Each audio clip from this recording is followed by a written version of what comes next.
Hi everyone, welcome back to another tutorial from Wake&Tech. Today I'm going to be guiding you through how to join a Discord server. Joining a Discord server is simple whether you are trying to use it via mobile app, desktop app or the web version. I'm just going to use the Discord app in today's video. First of all, open the Discord application and log into your account, and from the main home page, tap on the plus icon on the left hand side menu. Now, at the bottom, click on Join a Server. You'll need to now enter the invitation link to join into the server. Go to the bottom menu and tap on Join with Invite link.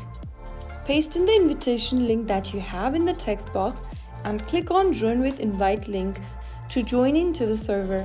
After you do that, you will be able to join into the server. If the link is expired or invalid, you will get an error message. Make sure it is correct or ask for a new one. And that's how you have successfully joined a new Discord server. You can now explore more channels, meet new people, and become part of a community. If you found the video helpful, don't forget to like, share, and subscribe. I will be back in the next episode. Thanks.